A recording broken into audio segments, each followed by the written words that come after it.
एक higher life expectancy, inflation, बढ़ती medical costs और एक अनपेंशन्ड सोसाइटी रिटायरमेंट प्लानिंग को सभी भारतीयों के लिए एक एसेंशियल टास्क बना देती है।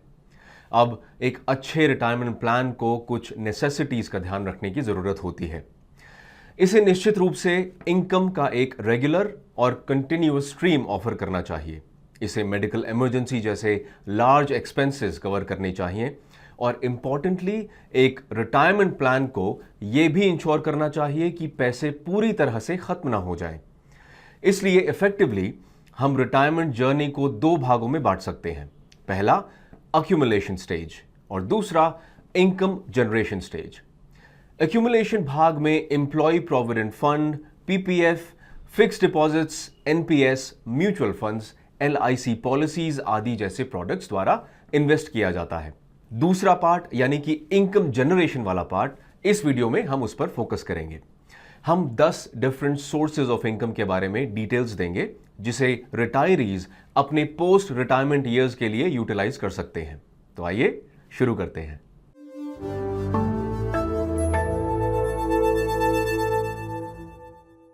फिक्स डिपॉजिट से प्राप्त होने वाला इंटरेस्ट रिटायर्ड हुए लोगों के बीच एक लोकप्रिय इनकम ऑप्शन है और आप समझ सकते हैं कि क्यों। बैंक फिक्स डिपॉजिट सेफ है, ये स्टार्ट करने में आसान है, ये ऑपरेट करने में कन्वीनियंट है, ये फिक्स रिटर्न्स ऑफर करता है और बैंक्स सीनियर सिटीजन्स को हमेशा 0.25% से लेकर 0.5% का एक्स्ट्रा इंटरेस्ट देते हैं। फिक्स डिपॉजिट्स 1 महीना, 3 महीने, 1 साल आदि के फ्लेक्सिबल टेन्योर्स के साथ आते हैं। रिटायरीज अलग अलग टेन्योर्स के फिक्स डिपॉजिट से अपनी रिक्वायरमेंट्स को बैलेंस कर सकते हैं। अब बैंक एफडीज की तरह कंपनी या कॉर्पोरेट फिक्स डिपॉजिट्स भी होते हैं। इन्हें HDFC limited, Bajaj finance, LIC housing, Shriram transport etcetera जैसी नॉन बैंकिंग फाइनेंशियल कंपनीज द्वारा ऑफर किया जाता है। अपनी वर्किंग के लिहाज से वो बैंक एफडीज की ही तरह होते हैं, लेकिन चूंकि कॉर्पोरेट एफडीज अनसिक्योर्ड होते हैं, वो जरूर हायर रिस्क के साथ आते हैं और इसलिए एज अ रूल किसी रिटायरी को केवल AAA रेटेड इश्यूज में ही इन्वेस्ट करना चाहिए, जो क्राइसिल, केयर और इक्रा जैसी क्रेडिट रेटिंग एजेंसीज द्वारा दी गई हाईएस्ट लेवल ऑफ सेफ्टी को सिंबलाइज करती है। अब चूंकि कॉर्पोरेट एफडीज एक हायर अमाउंट ऑफ रिस्क भी कैरी करते हैं, वो डिपॉजिटर्स को हायर रेट ऑफ इंटरेस्ट भी ऑफर करते हैं। पर आप ये जरूर याद रखें कि फिक्स डिपॉजिट्स एक देश के इन्फ्लेशन रेट के आसपास ही इंटरेस्ट देते हैं। इसलिए मैं सजेस्ट करूंगा कि इनकम जनरेशन के लिए रिटायरीज को एफडीज पे बहुत ज्यादा निर्भर नहीं होना चाहिए।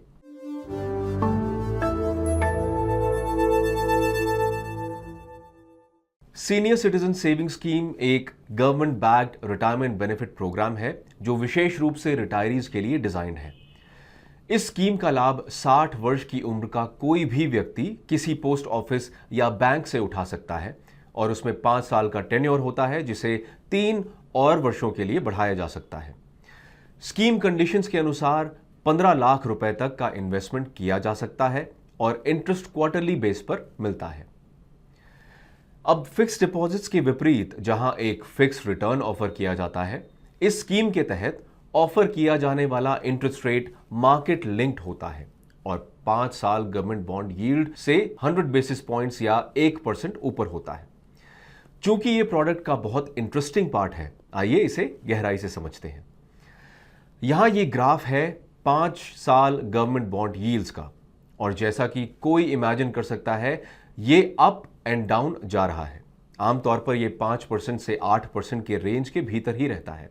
अब ये green boxes senior citizen saving schemes के तहत पिछले ऑफर किए गए इंटरेस्ट रेट्स को रिप्रेजेंट करते हैं और आप स्पष्ट रूप से 1% मार्कअप देख सकते हैं जो ये स्कीम बॉन्ड यील्ड्स की तुलना में ऑफर करता है, जिसका यह भी अर्थ है कि जब बॉन्ड यील्ड्स वर्ष 2020 या 2021 के फर्स्ट हाफ में बहुत ज्यादा गिरे थे, सीनियर सिटीजन सेविंग स्कीम का इंटरेस्ट रेट घटाकर 6.5% कर दिया जाना चाहिए था। पर यह एक अनपॉपुलर मूव होता जिससे बहुत लोग नाराज होते। इसलिए सरकार ने इंटरेस्ट रेट को 7.4% पर बनाए रखा, जो अब भी जारी है। लेकिन बॉन्ड यील्ड्स फिर से ऊपर जाने लगी है और 7.3% मार्क के करीब मूव कर रही है। स्कीम के इंटरेस्ट रेट में कुछ पॉजिटिव चेंज की उम्मीद है जब फाइनेंस मिनिस्ट्री अपनी अगली क्वार्टरली मीटिंग में इसे रिव्यू करेगी। इस स्कीम के फीचर पर बात करते हैं। इस स्कीम में आपका इन्वेस्टमेंट और इंटरेस्ट पे आउट एक सॉवरेन गारंटी के साथ आता है। यह सेक्शन 80C के तहत टैक्स बेनिफिट के लिए एलिजिबल है। इंटरेस्ट का भुगतान क्वार्टरली किया जाता है, लेकिन नेगेटिव साइड पर यह इंटरेस्ट टैक्सेबल है। हालांकि यह इस तथ्य को नहीं छुपाता कि SCSS डेट इंस्ट्रूमेंट्स के बीच हाईएस्ट इंटरेस्ट रेट्स ऑफर करने वालों में से एक है और इसे किसी रिटायरी के इनकम जनरेशन प्लान में निश्चित रूप से होना चाहिए।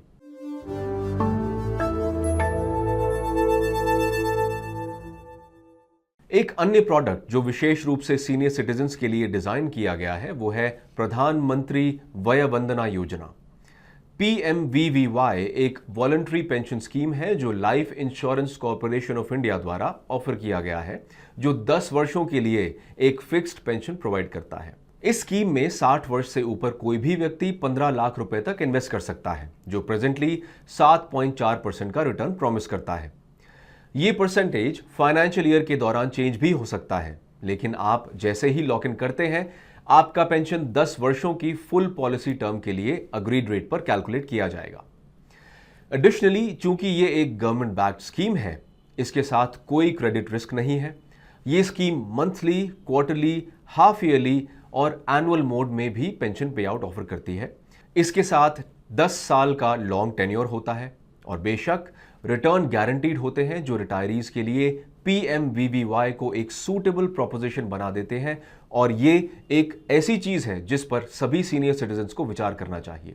मुझे यहां यह भी मेंशन करना चाहिए कि PMVVY एक डेडलाइन के साथ आता है और अभी तक जैसा कि हमने पढ़ा है, ये स्कीम 31 मार्च 2023 के बाद एप्लीकेशन लेना बंद कर देगी।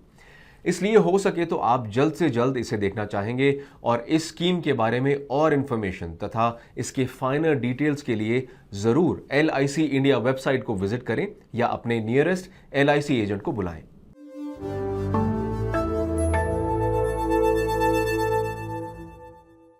Post office monthly income scheme एक 5 साल मैच्योरिटी स्कीम है जो गवर्नमेंट ऑफ इंडिया के डिपार्टमेंट ऑफ पोस्ट द्वारा रेगुलेट किया जाता है। ये स्कीम सीनियर सिटीजन्स के लिए तथा रिस्क अवर्स इंडिविजुअल्स के लिए है जो इक्विटीज में इन्वेस्ट करना पसंद नहीं करते हैं और मंथली बेसिस पर इनकम के एक स्टेडी स्ट्रीम को पसंद करते हैं। अब करंट रूल्स के अनुसार कोई भी इंडिविजुअल इस स्कीम में मैक्सिमम 4.5 लाख रुपए तक इन्वेस्ट कर सकता है और इंटरेस्ट को 6.6% के ईयरली रेट पर कैलकुलेट किया जाता है, जिसे हर महीने पे किया जाता है। इस स्कीम के pre mature closures, early withdrawals, penalties आदि पर कुछ एडिशनल रूल्स हैं जिन्हें इंडिया पोस्ट ऑफिस वेबसाइट पर देखा जा सकता है। यह भी नोट करें कि इस स्कीम में किया गया कोई भी इन्वेस्टमेंट किसी टैक्स बेनिफिट के लिए क्वालिफाई नहीं करता है। जो इंटरेस्ट आपको मिलता है वो पूरी तरह टैक्सेबल होता है।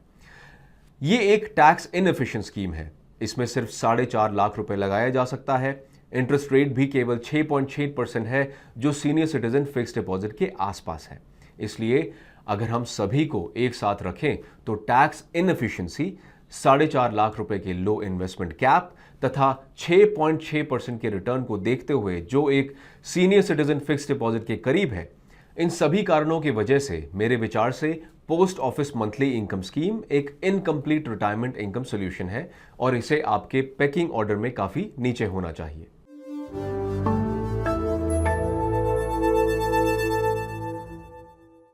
रियल एस्टेट रिटायरीज के बीच एक फेवरेट एसेट क्लास है और मैं ऐसे कई लोगों को जानता हूं जिन्होंने अपने लाइफ टाइम में 2 या उससे ज्यादा घर बनाए हैं, जिसमें वो रहते हैं, उसे छोड़कर शेष घर को किराए पर देते हैं, जिन पर मंथली बेसिस पर रेंटल इनकम रिसीव होती है। वास्तव में रियल एस्टेट डोमेन के भीतर all India housing price index में तेज उतार चढ़ाव आता रहता है, पर इसका असर आप पर नहीं होता। आप नोटिस कर सकते हो कि जो रेंट हम अपने घरों के लिए देते हैं या जो रेंट हमें मिलता है वो या तो स्टेडी रहता है या फिर ऊपर जाता है। ये स्टेबिलिटी रेंटल इनकम को रिटायरीज के लिए एक आइडियल सिनेरियो बनाती है और हालांकि मेंटेनेंस, प्रॉपर्टी टैक्स, बिल्स और ब्रोकर्स को लेकर कुछ काम और ज़रूर होता है, लेकिन ये एक लगभग स्टेडी इनकम ही ऑफर करता है। इससे हमारे सामने एक सवाल खड़ा होता है, मान लें कि किसी के पास कैपिटल है, क्या उसे अपने पोस्ट रिटायरमेंट ईयर्स के लिए इसे इनकम प्राप्त करने के लिए एक प्रॉपर्टी की खरीद करनी चाहिए? खैर, इसका कोई क्लियर जवाब नहीं है। भारत में रेंटल यील्ड्स काफ़ी कम है। परचेस प्राइस को जब आप एनुअल रेंट से डिवाइड करते हैं तो आपको रेंटल यील्ड्स मिलता है। रेजिडेंशियल प्रॉपर्टीज के लिए ये 2% से 3% के रेंज में रहता है। ये सिटी पर भी डिपेंड करता है जिसमें आप रहते हो। कमर्शियल प्रॉपर्टीज के लिए ये थोड़ा ज़्यादा होता है। भविष्य में रेंटल यील्ड्स क्या होगी ये प्रिडिक्ट करना मुश्किल है, लेकिन प्रॉपर्टी की खरीद करने के अतिरिक्त आप अभी भी crowd funding, time shares, real estate investment trust जैसे अन्य ऑल्टरनेटिव्स को एक्सप्लोर करके रियल एस्टेट में इन्वेस्ट कर सकते हैं।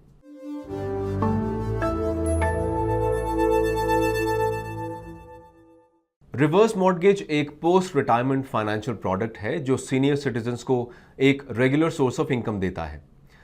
ये प्रोसेस सीनियर सिटीजन के उनके घर को किसी बैंक के पास गिरवी रखने के साथ शुरू होता है और ये bank senior citizen over a period of time एक रेगुलर अमाउंट पे करता रहता है। जैसा आपने फिगर आउट कर लिया होगा, ये अमाउंट जो बैंक पे करता है कई फैक्टर्स पर डिपेंड करता है, जैसे कि इंडिविजुअल की उम्र, प्रॉपर्टी का वैल्यू, प्रिवेलिंग इंटरेस्ट रेट्स, पे आउट टेन्योर आदि। उदाहरण के लिए कुछ समय पहले पंजाब नेशनल बैंक 10 साल के टेन्योर के लिए 435 रुपए पर मंथ पर लाख पे कर रहा था। इसलिए एक लोन या 1 करोड़ रुपए के अप्रेज्ड अमाउंट के लिए ये 43,500 रुपए का मंथली पे आउट होगा, जो बढ़िया अमाउंट माना जाएगा। लेकिन 43,500 रुपए का ये मंथली पे आउट तब और भी अच्छा लगने लगता है जब बोरोवर को इस अमाउंट को पे बैक करने की जरूरत भी ना पड़े। मेरा मतलब है, अगर बोरोवर लोन की अवधि को आउटलिव कर लेता है तो लोन की अवधि हमारे केस में 10 वर्ष से अधिक हो जाती है, तब निश्चित रूप से पंजाब नेशनल बैंक कोई भी फर्दर पीरियोडिक पेमेंट्स करना बंद कर देगा। बहरहाल, इसका यह अर्थ नहीं है कि बोरोवर अर्थात सीनियर सिटीजन को प्रॉपर्टी वेकेट करनी पड़ेगी। वास्तव में सीनियर सिटीजन उस प्रॉपर्टी को अपने डेथ तक ऑक्यूपाई रख सकता है। अब सीनियर सिटीजन अगर गुजर जाते हैं तो 2 विकल्प अवेलेबल होंगे। पहले विकल्प में कानूनी इंटरेस्ट के साथ 1 करोड़ रुपए के लोन को रीपे करने के द्वारा उत्तराधिकारी हाउस को रख सकते हैं, या दूसरे विकल्प में बैंक अपने बकाये को रिकवर करने के लिए हाउस को सेल कर सकता है और जो बेचने के बाद बच जाता है उसे लीगल उत्तराधिकारी को पे कर दिया जाता है। इसलिए एक बोरोवर के रूप में आप अपने घर में रह सकते हैं, कुछ सालों तक मंथली इनकम पा सकते हैं। बैंक आपके लीगल उत्तराधिकारी को बेदखल नहीं कर सकता है। और अगर यह पर्याप्त नहीं है तो हाल ही में एक अदालत के फैसले के अनुसार मंथली किस्त जो बैंक बोरोवर को अदा करता है उसे इनकम के रूप में नहीं माना जाता और वो टैक्सेशन से एग्जेम्प्टेड होती है। आज state bank of India, Punjab national bank, LIC housing finance आदि जैसी कुछ बैंकों और NBFC द्वारा रिवर्स मॉर्गेजेस ऑफर किए जाते हैं, लेकिन अवेयरनेस की कमी और बोरोइंग की जटिल प्रक्रिया के कारण इसके कुछ ही टेकर्स हैं। बहरहाल, हमारी राय में रिवर्स मॉर्गेजेस सीनियर सिटीजन्स के लिए उनकी मंथली इनकम को बढ़ाने का एक बहुत बढ़िया तरीका हो सकता है।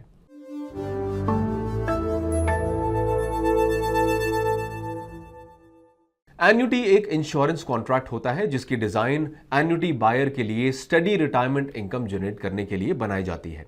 भारत में annuity LIC, HDFC life, ICICI prudential आदि जैसी कुछ इंश्योरेंस कंपनीज द्वारा ऑफर किया जाता है, जिसमें पॉलिसी होल्डर इंश्योरर को एक लंप सम अमाउंट अदा करता है जिसके द्वारा इस इंडिविजुअल को एक रेगुलर पे आउट किया जाता है।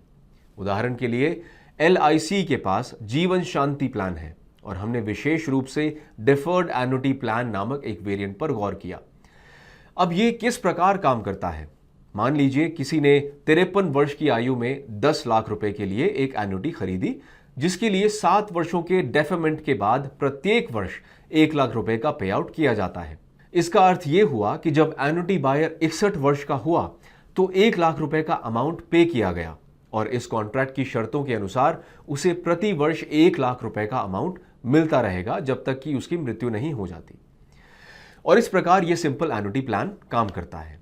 बेशक एन्युटी प्लान के कई वेरिएंट होते हैं और कई इंश्योरेंस कंपनीज हैं जो इसे ऑफर करती हैं, जिसमें कुछ हायर मंथली एन्युटी देती हैं जबकि कुछ अपने इंटरनल कैलकुलेशन के अनुरूप काफी कम मंथली एन्युटी ऑफर करती हैं। इसलिए फैसला करने से पहले निश्चित रूप से मल्टीपल इंश्योरेंस कंपनीज और विभिन्न एन्युटी ऑप्शंस को चेक करना आपके हित में है। इसके अतिरिक्त अगर आप एनपीएस सब्सक्राइबर हैं तो एन्युटी की जानकारी इंपॉर्टेंट है, क्योंकि नियमों के अनुसार सभी सब्सक्राइबर्स को किसी एन्युटी को खरीदने के लिए एनपीएस कॉर्पस का कम से कम 40% यूटिलाइज करने की जरूरत है।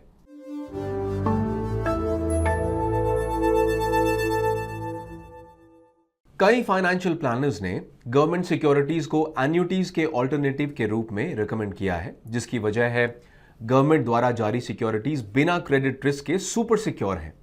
ये 30 वर्ष जैसी लंबी अवधि के लिए अवेलेबल हैं। ये bond semi annual interest payment offer करते हैं। ये इन्हें सेकेंडरी मार्केट में बेचा जा सकता है। इंटरेस्ट रेट में अप डाउन होने के साथ अप डाउन का साइकिल बना रहता है, पर थोड़ी जागरूकता और एक्टिव इन्वेस्टिंग के साथ इनमें 6% से 8% का रिटर्न सिक्योर किया जा सकता है। गवर्नमेंट सिक्योरिटीज में treasury bills, dated securities, state development loans आदि शामिल रहते हैं और retail direct guild account launch होने की वजह से हमारे और आपके जैसे इंडिविजुअल भी अब आसानी से इन पेपर्स में ट्रेड कर सकते हैं। ये अकाउंट भारतीय रिजर्व बैंक द्वारा अभी पिछले वर्ष ही लॉन्च किया गया है। हमारी राय में रिटायरी को इसकी सुरक्षा, regular twice a year income के कारणों से गवर्नमेंट सिक्योरिटीज में अपने कॉर्पस का एक हिस्सा इन्वेस्ट करने पर विचार करना चाहिए, और खासकर अगर ऑफर किए जाने वाले yields senior citizen saving scheme की ऑफरिंग के कुछ करीब हों। अगर लास्ट पॉइंट ठीक है तो हम समझते हैं कि गवर्नमेंट सिक्योरिटीज ऑप्शन एक सेफ इंस्ट्रूमेंट में आपके रिटायरमेंट के कई वर्षों के लिए एक रेट ऑफ रिटर्न को लॉक इन करने का एक अच्छा तरीका हो सकता है।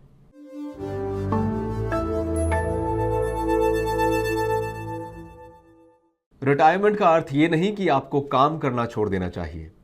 पैसे खत्म ना हो, यह सुनिश्चित करने की एक एक्सीलेंट स्ट्रैटेजी यह है कि आपको अपने रिटायरमेंट के वर्षों में फुल टाइम या पार्ट टाइम काम करते रहना चाहिए, जिसमें शामिल है रिमोट असाइनमेंट्स, नज़दीक के कॉलेज में क्लास लेना, प्रॉपर्टी खरीदना और उनसे प्रॉपर्टी बनाना आदि। लेकिन जब आप ये करते हैं तो ये ज़रूर इंश्योर करें कि आपके अपने बुक्स को प्रॉपरली मेंटेन कर रहे हैं और टैक्सेशन पर्पसेस के लिए वर्क से जनरेट की गई इनकम को रिकॉर्ड करें।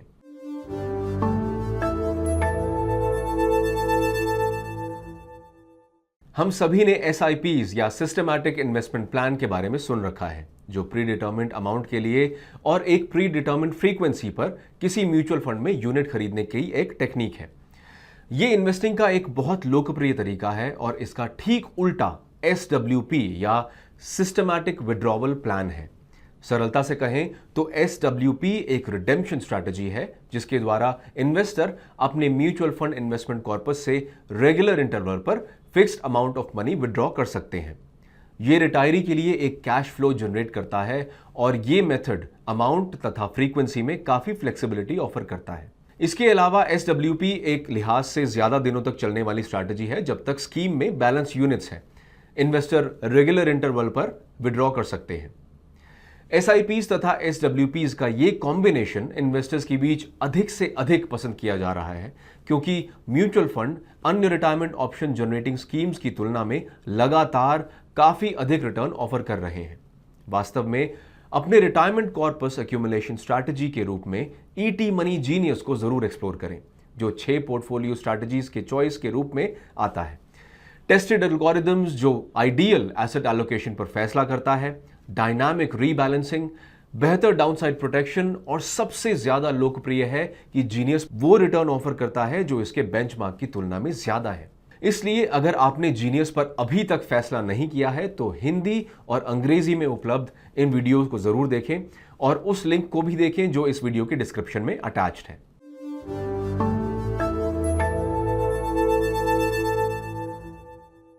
आपके पोस्ट रिटायरमेंट ईयर्स में इनकम के रूप में आप क्या डिराइव करते हैं, उसका बड़ा हिस्सा इस बात पर निर्भर करता है कि रिटायरमेंट से पहले क्या किया गया है। अगर आप फील करते हैं कि आप उस मामले में थोड़ा पीछे रह गए हैं, तो किसी फाइनेंशियल एडवाइजर की वन टाइम सर्विसेज लेने को एक्सप्लोर करें, जो उस प्लान के साथ आपकी सहायता कर सकता है, जिसे आप तब फॉलो कर सकते हैं। अब आपके पोस्ट रिटायरमेंट इनकम के हिसाब से स्पेसिफिक आपको इनकम की मल्टीपल स्ट्रीम्स पर विचार करना चाहिए, बजाय केवल एक या दो एरियाज के। एंड फाइनली, अगर आप केवल रेंटल इनकम या फिक्स्ड डिपॉजिट पर रिलाई करते हैं तो किसी किराएदार का अचानक छोड़ देना या इंटरेस्ट रेट साइकिल में तेज बदलाव वास्तव में आपके सारे कैलकुलेशन को मैसअप कर सकता है। और अपने पोस्ट रिटायरमेंट इनकम पाए का हमेशा एक पोर्टफोलियो जैसा व्यू रखें, और अगर आप 40s या 50s में हैं तो उस पाए को बिल्ड करने का यही सही समय है। और अंत में एक महत्वपूर्ण एरिया जिस पर प्रत्येक रिटायरी को कंसिडर करने की जरूरत होती है वो है टैक्सेशन। और जैसे कि आप सभी जानते हैं, विभिन्न प्रोडक्ट्स के उनके अपने टैक्सेशन रूल्स होते हैं और उनका नॉलेज बिल्कुल आपके पोस्ट टैक्स इनकम को इंप्रूव कर सकता है। जैसे इक्विटी पर लॉन्ग टर्म कैपिटल गेन 10% पर टैक्सेबल है, और नॉन इक्विटीज के लिए इस टैक्स को इंडेक्सेशन बेनिफिट के साथ 20% पर कैलकुलेट किया जाता है। इसका यह अर्थ हुआ कि अगर आपके पोस्ट रिटायरमेंट इनकम के 30% के हाईएस्ट ब्रैकेट में आने के चांसेस हैं, तब फिक्स्ड डिपॉजिट या एन्युटीज की तुलना में स्टॉक, ईटीएफ और म्यूचुअल फंड का उपयोग करना आपके लिए फायदेमंद साबित हो सकता है, जो इन्वेस्टर्स टैक्स ब्रैकेट के हिसाब से टैक्सेबल है। इसलिए अपने इन्वेस्टमेंट के टैक्स कॉन्सिक्वेंसेस को कभी भी इग्नोर ना करें और अपने कैपिटल से हाईएस्ट पोस्ट टैक्स रिटर्न पाने को प्लान करें। और इसी के साथ हम इस वीडियो के अंत में आते हैं। मुझे पूरी उम्मीद है कि आपने आज कुछ नया सीखा होगा, और अगर आप किसी सीनियर सिटीजन को जानते हैं तो इस वीडियो को जरूर इन्हें फॉरवर्ड करें। आपके समय के लिए आपको धन्यवाद। इस वीडियो को जरूर लाइक करें, सब्सक्राइब बटन पर टैप करें, और मैं अगले हफ्ते आपसे फिर मिलने की उम्मीद करता हूं। Mutual fund investments are subject to market risks. Read all scheme related documents carefully.